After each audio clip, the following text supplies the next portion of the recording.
sábado, você que nos assiste, é com muita alegria que nós o recebemos aqui para mais uma vez compartilharmos a lição da Escola Sabatina. Nós estamos estudando hoje o 10º tema, que fala de como servir aos necessitados. E se você quiser acessar as nossas lições, você pode acessar pelo site do mais.cpb.com.br ou também pelo Face, facebook.com/conexão número 7 Curitiba. Eu vou repetir, mais.cpb.com.br ou facebook.com/conexão número 7 Curitiba. Para compartilhar essa lição conosco, nós temos aqui a presença de dois jovens, o Igor, que está aqui com a gente. Que bom que você está aqui, viu, Igor? Seja bem-vindo. E o Flávio também, é um prazer tê-los aqui para compartilhar essa lição. Nós vamos então começar com uma palavra de oração e eu vou pedir que o Igor faça uma oração para a gente, por favor. Bondoso Pai, obrigado pela oportunidade que temos de nos reunir, discutir e aprender. Obrigado pelas preciosas lições. E esse é um momento fundamental e importante para que Teu Espírito nos conduza, nos oriente, nos ensine, admoeste e nos inspire, para que pessoas sejam atingidas, sejam tocadas e estejam suscetíveis a essas preciosas lições para uma verdadeira mudança de vida, uma verdadeira transformação. Seja conosco, derrama sobre nós uma porção redobrada do Teu Santo Espírito, em nome de Jesus, amém. Amém. O título da nossa lição é Vivendo o Evangelho.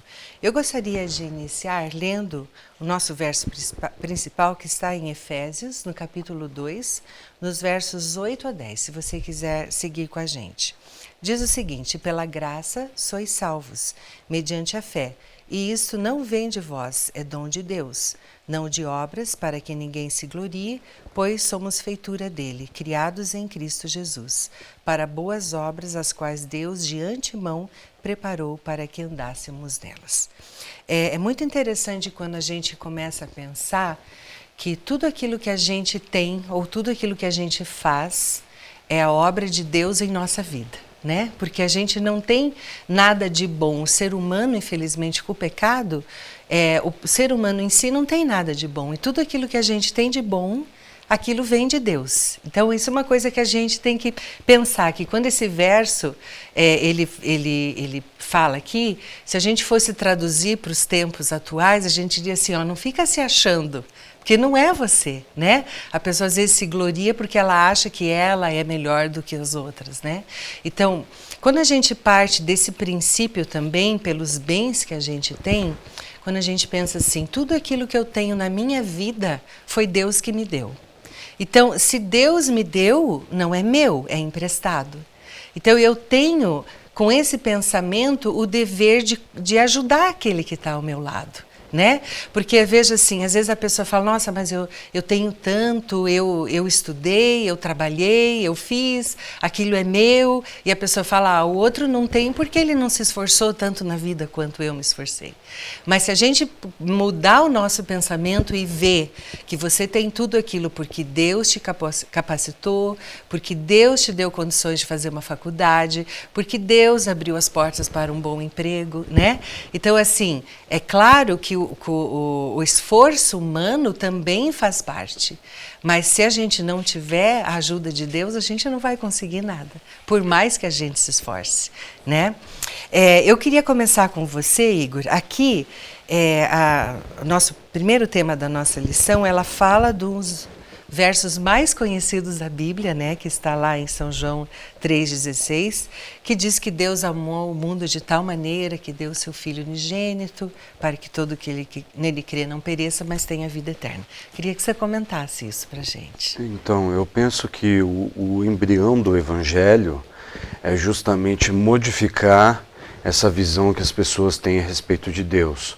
Porque nem todo mundo concebe Deus como a fonte do nosso bem-estar ou a fonte da nossa felicidade e como originador das coisas boas que você comentou, né? Tudo de bom vem de Deus e tudo mais.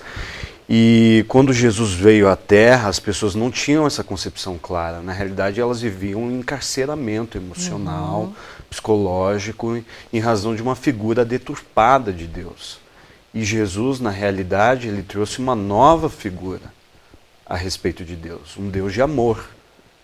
E o amor, ele não podia ser concebido em palavra, ele devia ser vivido na prática, na ação. Essa é a maneira de o ser humano aprender. Desde que somos crianças, somos o que? Somos movidos pelo exemplo.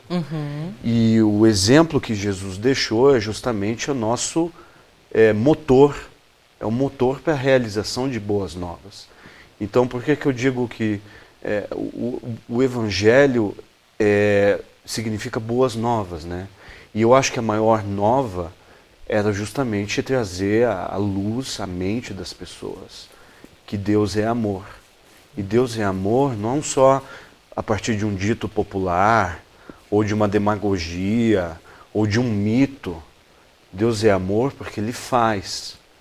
E uma das premissas pelas quais a gente entende o agir do amor sobre nós, sobre o nosso espírito, sobre o nosso ânimo, é que o amor de Deus foi tão profundo e tão grande que Ele constrange. Então o constrangimento, ele é capaz de levar ao arrependimento, que é essa mudança radical no teu grau, na tua curva de vida, de vivência. Então, e a gente também tem que compreender o amor não como algo exclusivo, mas sempre inclusivo. Jesus era o príncipe, o promotor da inclusão social. Então não tinha esses marginais, todos eram bem-vindos para partir o pão material e o pão espiritual. E isso é uma lição preciosa a nós também, o autor ele é enfático, porque o amor ele atinge e alcança o cosmos. Então o cosmos inclui as pessoas das quais não temos muitos afetos, ou não gostamos, ou achamos que não são dignas desse amor. Então, pessoas que são, infelizmente, excluídas por preconceito. Então, se Jesus nos amou dessa maneira, o nosso dever e nossa missão, que é o nosso mote, é amar o outro da mesma maneira. Então, Jesus amou dessa forma, e quando ele entregou o Filho, foi realmente para redimir toda a humanidade e redimir a natureza também. E tornar o que era corrupto e incorruptível. Então, todas as pessoas fazem parte desse cosmos. É interessante quando você fala assim do constrangimento, né? Porque realmente o constrangimento, ele faz você ter uma ação. Então, assim, o amor de Deus é tão grande que quando você percebe esse amor, nossa, como é que eu vou viver a minha vida da mesma maneira? Né? Quando você realmente percebe, por isso que fala o amor de Cristo nos constrange. E é uma motivação correta, posta no lugar Exatamente. certo, é sábio, é sadio, porque o Evangelho, também a finalidade do Evangelho é nos restaurar, é trazer cura, é trazer uma mudança de vida, como você bem mencionou. Então é a motivação no lugar certo, com certeza. Verdade. Ô Flávio, o próximo tema aqui, ele fala sobre compaixão e arrependimento. O que você tem para falar para a gente sobre isso? É interessante porque, como a gente acabou de mencionar, o amor de Deus ele tem uma amplitude muito grande, como o Igor falou, o cosmos todo está envolvido, né? E o que a gente tem hoje, ele não é o que foi planejado por Deus. Né? Então, mesmo assim, Deus quer usar a nossa vida, o testemunho que a gente pode dar para atingir as outras pessoas. E, infelizmente, enquanto a gente estiver aqui, a gente vai ver pessoas sofrendo, né, perdas ou problemas pessoais, financeiros. Né? Então, que faz a gente pensar assim, porque às vezes a gente culpa a Deus, né? Tem mania, Deus permitiu que aconteceu isso, permitiu que aconteceu aquilo. Né? E Jesus, quando ele via multidões também se reunindo, quando ele ia falar, ele chorava, porque ele sentia compaixão por essas pessoas, porque ali era uma tragédia, o pecado é uma tragédia, né? É uma separação do povo que Deus criou dele. Né? Então os profetas bíblicos no Antigo Testamento também tratavam o pecado como uma tragédia. Então, essa compaixão que a gente fala na lição e que Jesus tinha era nesse sentido de o problema que é o pecado, mas que ele veio ali para restaurar, que o momento que ele veio agora não foi nada para que já tratar mais para frente de condenar, nada para julgar, mas ele veio primeiro para restaurar esse relacionamento. É como você falou assim, né? Que difícil para Jesus, porque o plano original dele para nós era completamente diferente. Era completamente diferente. E daí quando ele olha para as pessoas e fala, nossa, eu criei essa pessoa para ter esse tipo de vida e olha onde que ela está agora. Então realmente eu acho que a compaixão que ele tinha, olha o que o pecado fez da humanidade que eu criei, né? Então quando a gente for coisas tristes acontecendo na vida, não tem que culpar Deus porque ele permitiu, é reconhecer o pecado que a gente tem e que está no mundo, né, como um primeiro passo para que a gente possa, daqui para frente agora, o que a gente faz, como é que a gente vive para ter a vida plena que Deus tem preparado para nós. E também a gente sempre ter a esperança de que Ele está ciente e não nos deixou à deriva, né? Porque vai haver um final, né? Vai haver um desfecho para isso, né? Igor, eu queria que você falasse aqui sobre a graça e as boas obras. Qual que é a relação entre as duas? Bom, a graça, então, é essa abertura de comportas, né? Mas comportas grandes de bênçãos.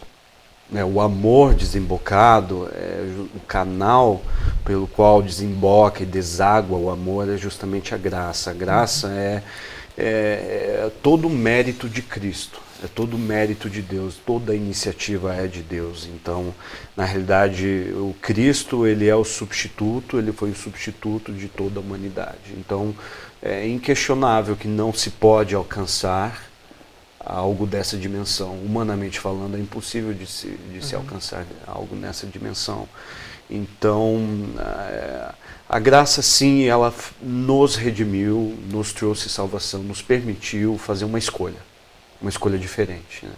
Uma escolha não de condenação, mas uma escolha de justificação, uma escolha de santificação. Eu acho que a graça nos trouxe uma responsabilidade. E eu penso que o ser humano, quando ele é destinatário desse amor, e todo ser humano ele quando ele se reconhece e toma consciência disso, é importante ele entender que ele assume uma responsabilidade perante os outros. Então, o assumir a responsabilidade, estar em fazer, o resultado disso estar em fazer. Então, eu não consigo dissociar graça de obras, as duas andam de mãos juntas, né?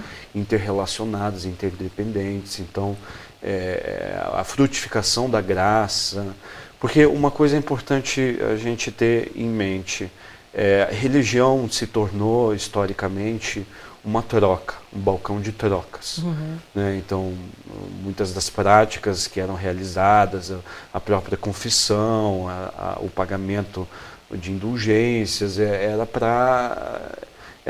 uma troca, e isso é vazio, é oco, é absolutamente oco. Só que o ser humano começou a fazer ritualisticamente. Mesmo nos tempos de Jesus, os sacrifícios eram vazios, né? Isaías 58 descreve esse modo de ser, esse modo de operar, esse modo de fazer religião. É uma justificação própria, né, como uma justificação Exatamente. própria. E as pessoas buscando benefícios e finalidades e buscando vantagens, porque, grosso modo, a natureza humana é gananciosa. Ela quer obter, ela em vez de exercer uma força centrífuga para afetar positivamente os outros, ela exerce negativamente uma força centrípeta de concentrar nela o receber, de acumular. Então, tirar vantagem, né? Isso, exatamente. Então desembocou num legalismo muito frenético, muito forte, muito enraizado, arraigado. O Adventismo também, ele acabou sendo conhecido por algum tempo como uma religião legalista. Né? Em 1888 teve uma discussão, um fórum muito interessante sobre graça e sobre obras, né? Muitas pessoas assim, não, mas guardar a lei é o primordial. Ora, mas guardar a lei também não é o suficiente. Então ficou nesse embate. Sim. Mas como que eu diviso isso? Como que eu encaro isso? De fato, não tem por obras minhas o obter a salvação. Eu não posso realizar essa troca, é impossível realizar essa troca. Mas, ao mesmo tempo, quando eu conheço de Jesus, quando eu conheço da palavra, quando eu sorvo a essência, ou quando eu vejo outras pessoas dando bom exemplo e praticando as boas obras ao meu redor, quando eu me sinto constrangido, eu sinto-me movido a dar 100% meu. Sim. Então eu quero atingir o 100%. Então aquilo que não está no meu alcance do 100%, aí sim eu deixo que a graça opere dali em diante. Porque se a gente não fizer, a gente está falando sobre exemplo vivo, a gente está falando sobre viver o Evangelho. Então é simples discutir o Evangelho, é simples trocar ideias, né? É simples fazer uma rodada de discussões e tudo mais. Mas quando a gente, obviamente que a gente está falando isso, mas o viver é o nosso desafio. Mas o viver, o que a pessoa tem que antenar, o que ela tem que abraçar, é que o viver não é só em função do benefício do outro. É sim, claro que a gente quer arrebanhar outras pessoas, a gente quer libertar as pessoas desse cárcere, dessas ideias erradas a respeito de Deus. É que a pessoa ela viva realmente um processo de cura. Ela consiga resgatar a vida aqui nessa terra. E ela consiga ter uma palhinha, uma centelha de felicidade. Então, graça e obra, ela está nesse processo de restauração. A lei, quando ela foi dada, ela foi para trazer harmonia. Ela foi ditada para que trouxesse entendimento mútuo, para que a sociedade vivesse em paz. Né? Foi entendimento dos dois lados, né? Tipo, dos dois quem lados. está recebendo e de quem está fazendo. Como forma de pacificação social, então, na realidade, e como forma de proteger o ser humano dos males que Satanás certamente apresentaria e descortinaria as tentações e tudo mais. A lei foi dada com esse propósito, mas também com a finalidade de restaurar o ser humano, de trazer ele para o seio. Então, a pessoa que é legalista, ela infelizmente, mentalmente aqui, dentro da cachola, ela não consegue apreender ou assimilar na plenitude esse amor de Deus. Então ela fica decepada, ela fica mutilada, ela fica incompleta, sabe? E as pessoas, o que Deus lhe oferece, e eu acredito nisso piamente, é a completude. É a plenitude. E quando a gente exerce o amor através das obras, só assim é possível entender realmente como Jesus viveu, o que foi feito, o que é o plano da salvação.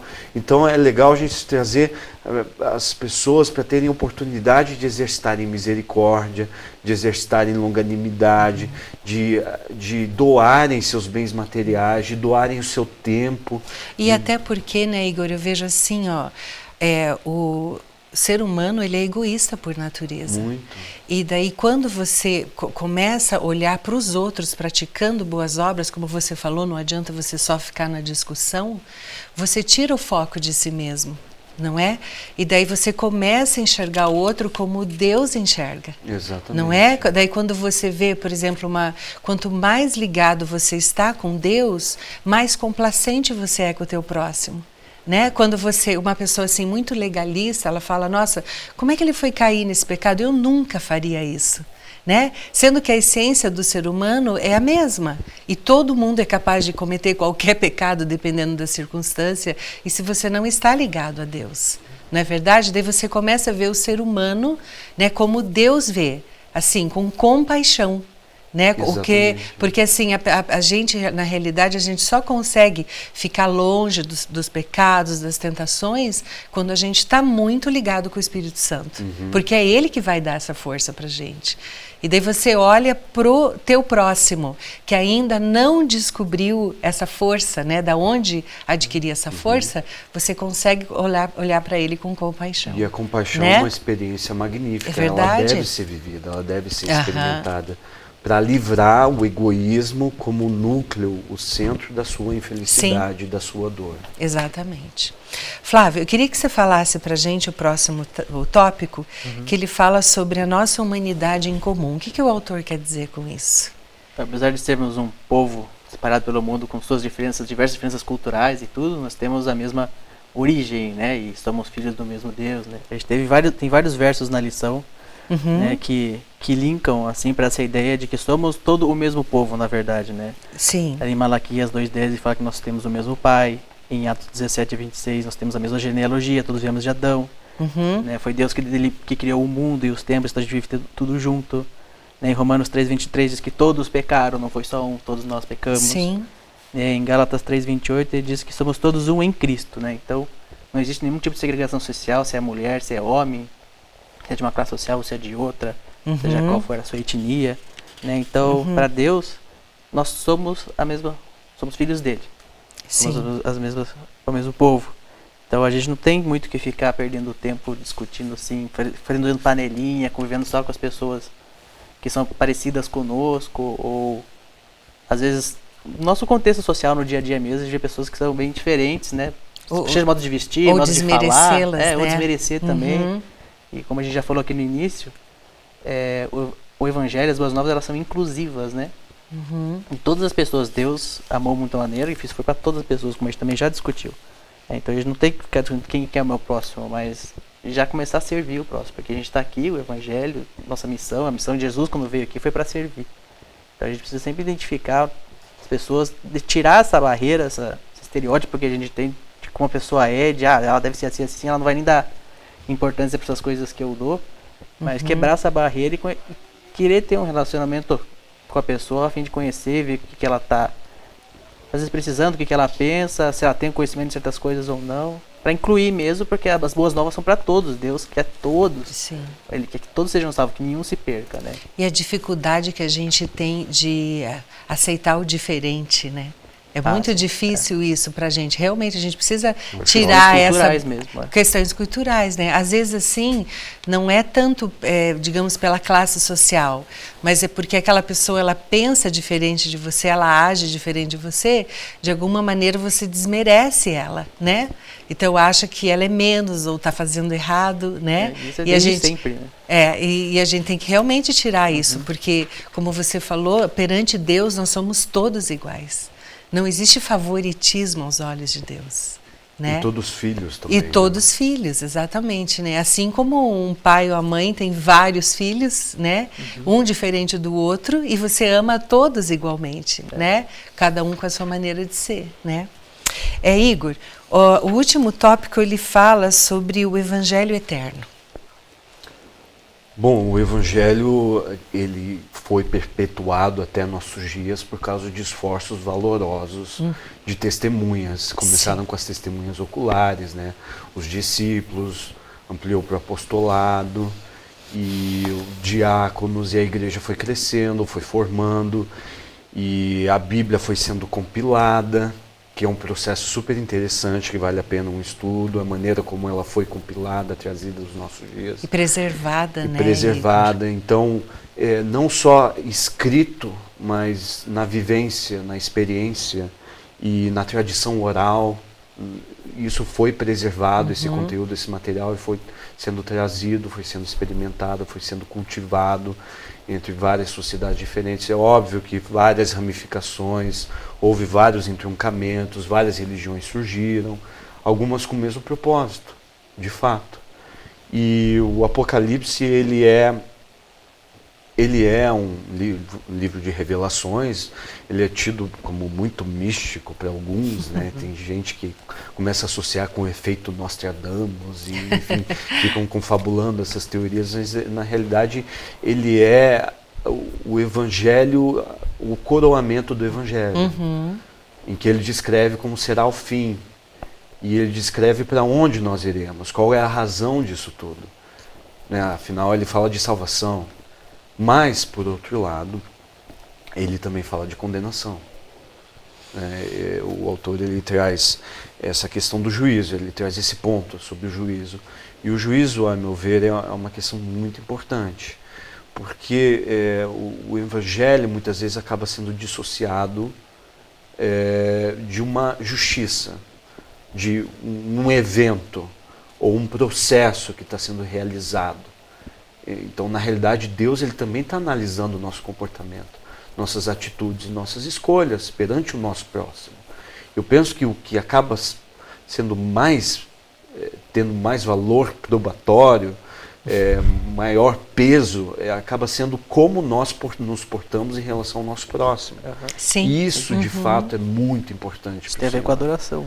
Então, e a gente consegue captar isso de algumas parábolas, né? Por exemplo, do rico e Lázaro, como ele descreve o destino de cada um, ou mesmo daquele que não pôde perdoar uma dívida pequena, como Sim. um rei tratou. Então, na realidade, vai haver uma consequência, sempre haverá consequências, nossos atos, nossas escolhas. E o juízo, ele vai ser o momento da sentença.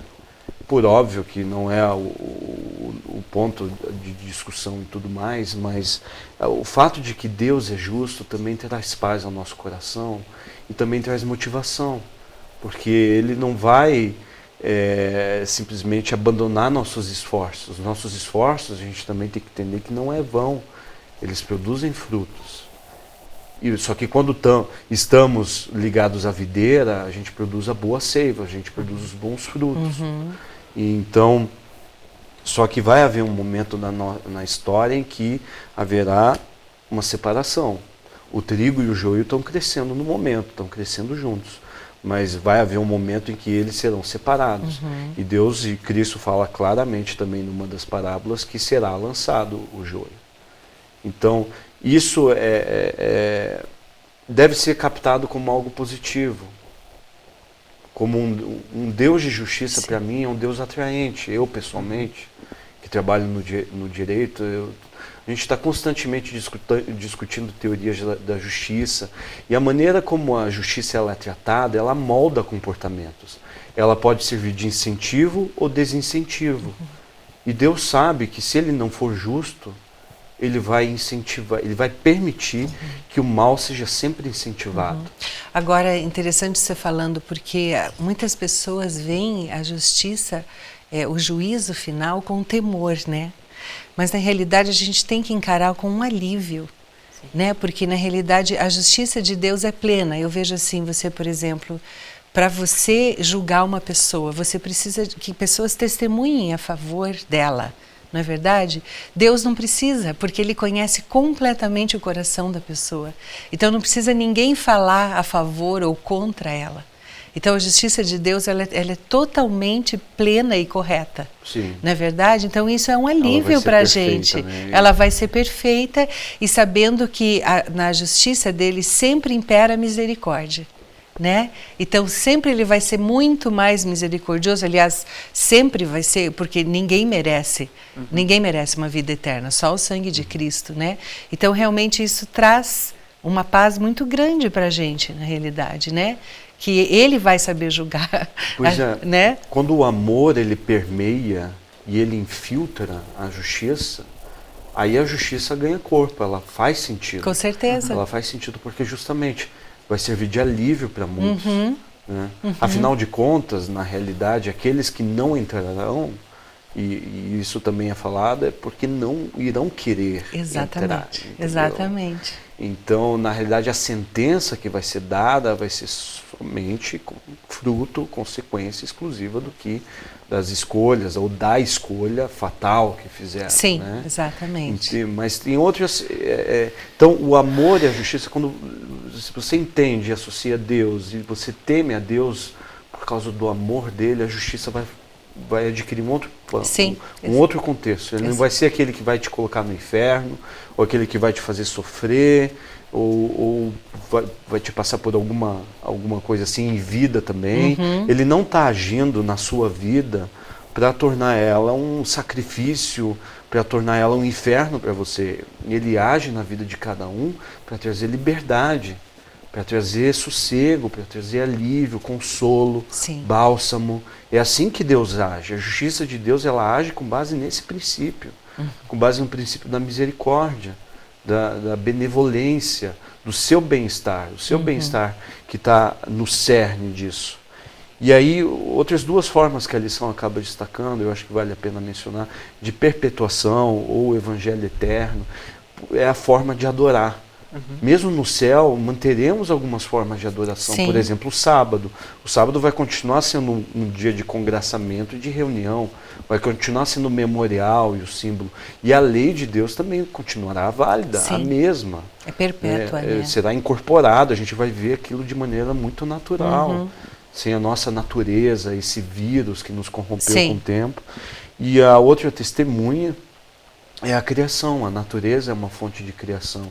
É uma fonte assim, como ela funciona e como Jesus ela descreve em Mateus 6, né, que nem Salomão se vestiu como os lírios do campo, e os passarinhos não têm o que temer, o que vão comer, porque o Senhor... Sempre então, vai prover, veja como né? é o ciclo da vida, como funciona. Então, a natureza também, ela é uma forma de evangelizar. É um testemunho, É um testemunho, né? É um testemunho. exatamente. Olha, nós já chegamos no final da nossa lição. Flávio, você gostaria de deixar alguma mensagem final para aqueles que nos ouvem do que nós estudamos? Eu acho que já é um texto bem conhecido aqui, onde abundou o pecado, superabundou a graça. Né? A gente acabou de falar aqui sobre graça e sobre o que a gente tem que fazer. E o que a gente faz é também mediante a graça. Né? Acho que tudo que a gente é capaz de fazer é porque Deus nos capacita para isso. Né? Então não é porque a gente não tem nada o que fazer para se salvar que a gente não pode fazer nada. Não. A gente deve fazer. E Deus nos dá as coisas para fazer as obras que a gente precisa fazer. Não só para salvar a nós mesmos, mas para os outros. Então, que possamos ser instrumentos aí dessa graça e alcançar o maior número de pessoas, principalmente aqueles que estão ao nosso redor. E você, Igor? Não, eu penso assim, falando bem francamente, eu vejo o ser humano com um grande instinto e compulsão de autodestruição.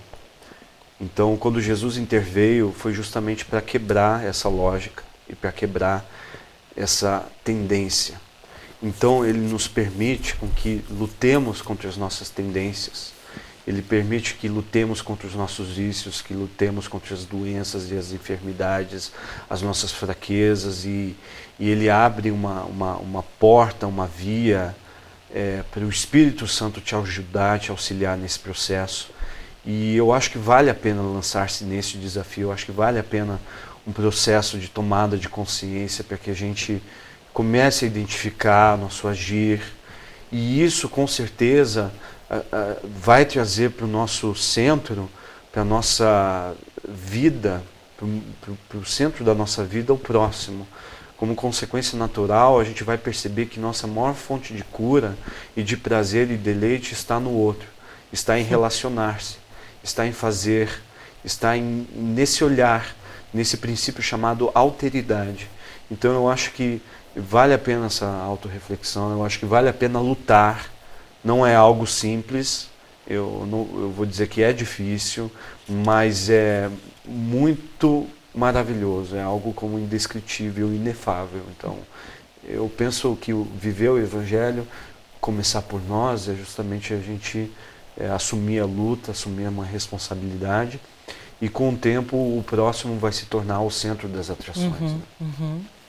Eu gostaria de terminar lendo o resumo da nossa lição, que diz o seguinte: o amor de Deus expresso no plano da salvação oferece perdão, vida e esperança.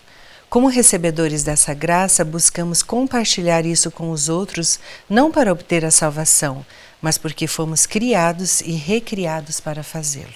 O Evangelho transforma relacionamentos e nos motiva a servir especialmente aos mais necessitados. Que essa seja então uma realidade na nossa vida, né? Eu agradeço muito a presença de vocês aqui por terem compartilhado essa lição com a gente. E nós vamos então terminar com uma palavra de oração. Por favor. Querido Deus e Pai, muito obrigado por essa lição, muito obrigado por todo o plano de salvação, pela graça, pelo Espírito Santo que o Senhor tem disponível para nós. Que possamos ser agentes ativos na Tua obra, que o Senhor nos capacite. E mesmo se a gente acreditar que não tem o dom para isso, que o Senhor nos dê forças para seguir em frente até a Tua volta. Que sejamos bênção para a nossa família, para nossos vizinhos, para todos aqueles com quem nos relacionamos. Dá a todos um bom sábado, um bom culto, uma boa semana. É isso que pedimos e agradecemos. Em nome de Jesus. Amém. Amém. Muito obrigado pela tua companhia conosco no estudo nessa lição. Gostaríamos apenas de relembrá-lo que você pode sempre acessar as nossas lições na sexta-feira à noite e também no sábado, a partir das 10 horas da manhã, e a seguida temos a transmissão do nosso culto divino. Também nós temos a transmissão dos nossos cultos de domingo e quartas-feiras, a partir das 19h30.